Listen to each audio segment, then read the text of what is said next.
Մայիսի 21-ին ժամը 14-ի սահմաններում Լուսակերտում թնդանոթից կարձակվի 1 կրակոց, իսկ մայիսի 22-ին ժամը 10-ին Երևանում Վազգեն Սարգսյանի անվան ռազմական ակադեմիայից Հրազդան մարզադաշտից 2 կրակոց, Հաղթանակ զբոսայգուց 1 կրակոց, մայիսի 28-ին անցկացվելիք զորահանդեսի կազմակերպչական աշխատանքների շրջանակում, հայտնել է Պաշտպանության նախարարությունը։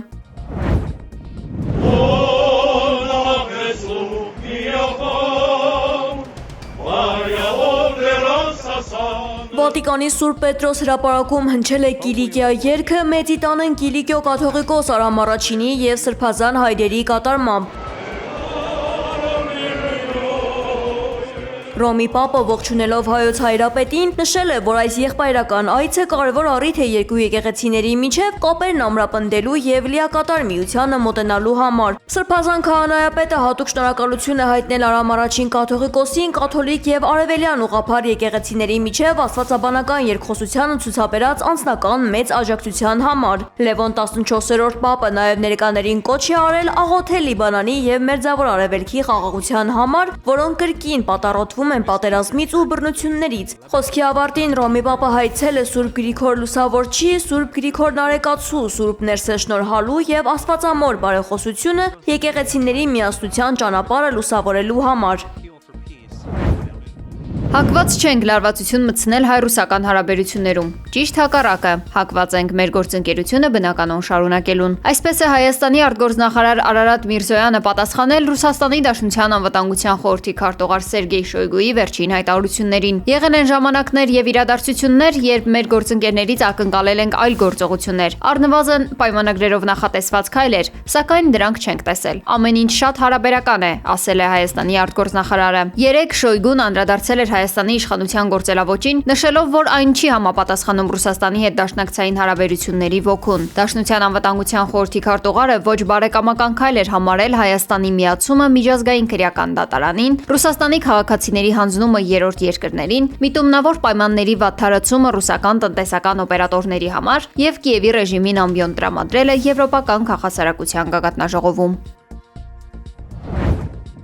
Երևանում առաջին անգամ անցկացվել է ախուրյան և Արաքս գետերի ջրերի համատեղ օգտագործման հայ-թուրքական հանձնաժողովների նիստը։ Ըստ Հայաստանի ջրային կոմիտեի հանձնաժողովների հանդիպումը սկսվել է սահմանային անցակետում։ Հանդիպման ընթացքում ձեռք են բերվել մի շարք կարևոր պայմանավորվածություններ, սակայն կողմերը այլ մանրամասներ չեն հրապարակել։ Ջրարփակ բաժնետիրական ընկերության տնօրեն Տիգրան Վարդանյանը նշել է, որ կնքված փաստաթղթերը կազմվել են երկուստեք շահավետ պայմաններով։ Սա վերջին շրջանում հայ-թուրքական հերթական աշխատանքային հանդիպումն է։ Նախորդ ամսվա վերջին Կարսում հանդիպել էր նաև Գյումրի կարճ երկաթգծի վերականգնման և գործարկման համատեղ աշխատանքային խումբը։ Իրանը պատրաստ է նոր զենք կիրառել ԱՄՆ-ի հարձակման դեպքում, ՌԻԱ Նովոստիին ասել է իրանական ռազմական աղբյուրը։ Այդ զենքը դեռևս չի գործարկվել մարտադաշտում և փաստացի չի փորձարկվել, ասել է գործակալության զրուցակիցը։ Իրանում ցուցադրել են նաև Հորմուզի նեղուցում իրենց վերահսկողության տակ գտնվող ծովային գոտու քարտեզը։ Իրանի վրա հարձակումը 2-3 օրով հետաձգած Դոնալդ Թրամփը հայտարարել է, որ իր համար իդեալական կլինի այն տարբերակը, որ հարցը լուծվի քիչ զոհերի գնով։ Ըստ ԱՄՆ նախագահի, Իրանում մեծ զայրույթ և հուզումներ կան, քանի որ մարդիկ վատ են ապրում։ Զրահապատ ապակու հետևից ելույթ ունեցող Թրամփը հավատացրել է, թե ինքը կարողացել է այնպես անել, որ ԱՄՆ-ն դառնա աշխարհում ամենամեծ վերելքն ապրող երկիրը։ Նա ասել է, թե իրեն հարգում են ամբողջ աշխարհում։ You saw that with China just recently, you saw that in Venezuela, you saw that right now in Iran. Դուք դա տեսաք բոլորովին վերջերս Չինաստանի պարագայում, դուք դա տեսաք Վենեսուելայում, դուք դա տեսնում եք հենց հիմա Իրանում, ամեն ինչ վերացված է, նրանց ռազմածովային նավատորմը ոչնչացված է, նրանց ռազմատովային ուժերը ոչնչացված են, գրեթե ամեն ինչ։ Գիտեք, միակ հարցն այն է, ավարտին ենք հասցնում գործը, թե նրանք պատրաստվում են փաստաթուղթ ստորագրել։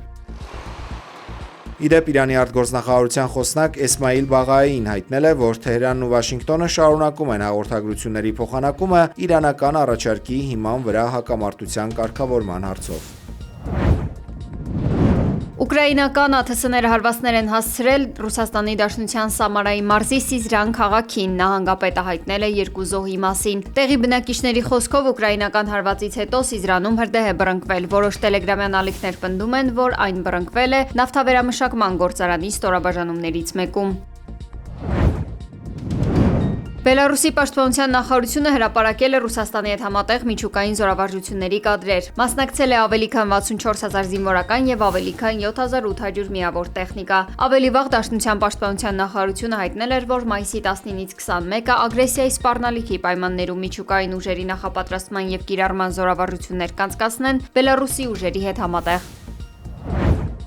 We are announcing an indictment. ԱՄՆ արդարադատության նախարարությունը պաշտոնապես մեղադրել է Կուբայի նախկին նախագահ Ռաուլ Կաստրոին 1996 թվականին Brothers to the Rescue կազմակերպության 2 քաղաքացիական ինքնաթիռ խոցելու համար։ Դեպքի հետևանքով զոհվել էր ԱՄՆ 4 քաղաքացի։ Միացյալ Նահանգների գլխավոր դատախազի ժամանակավոր պաշտոնակատար Թոդ Բլանշը հայտարարել է, որ սա ցուցադրական մեղադրանք չէ եւ իրենք ակնկալում են, որ Կաստրոն կհայտնվի բանտում։ Նա շեշտել է Դոնալդ Թրամփի վարչակազմի սկզբունքը ամերիկացիներին սպանողները կպատժվեն անկախ նրանց պաշտոնից եւ ժամանակից։ Թե Բլանշը, թե նախագահ Թրամփը չեն բացառել նաեւ հնարավոր ռազմական գործողությունները, հիշեցնելով Վենեսուելայի նախկին նախագահ Նիկոլաս Մադուրոյի դեպքը։ Ավելի վաղ, սակայն, Դոնալդ Թրամփը հայտարարել էր, որ Կուբայի նկատմամբ լարվածության հետագասրացման կամ ռազմական գործողությունների ուժեղացման անհրաժեշտություն դեռևս չկա, քանի որ Կուբայի կառավարությունը գրեթե ամբողջությամբ կորցրել է վերահսկողությունը կղզու նկատմամբ։ Կուբայի գործող նախագահ Միգել Դիազ Կանելը X-ում կոշտ նախազգուշացրել էր, եթե Միացյալ Նահանգները ներխուժի Կուբա, դա կհանգեցնի արժանալի կոտորածի։ Էբոլայից մահացածների թիվը հասել է 139-ի, իսկ վարակվածների թիվը գերազանցել է 600-ը, հայտնել է Առողջապահության համաշխարհային կազմակերպության գլխավոր տնօրենը։ Կազմակերպությունը կանխատեսել է, որ այս թիվը կշարունակի աճել։ Կոնգոյում եւ Ուգանդայում գրանցվել է Էբոլայի Բունդիբուգյո շտամի բռնկում։ Տարածաշրջանում հայտարարվել է արտակարգ դրություն։ Չինաստանում անձրևների պատճառով սկսված աղետալի ջրհեղեղների հետևանքով առնվազն 22 մարդ է զոհվել, 20-ը համարվում է կորած։ Ջրի մակարդակի կտրուկ բարձրացման պատճառով հարյուրավոր բնակիչներ արգելափակվել են։ Հեղեղումներն ամբողջությամբ ծածկել են տներն ու ցանքատարածությունները, արգելափակել ճանապարհները եւ խաթարել էլեկտրամատակարարումը։ Բնակիչները տարհանվել են։ Հայտարարվել է հեղեղումների դեմ պայքարի 4-րդ մակարդակի արտակարգ դրություն երկրի 7 նահանգում։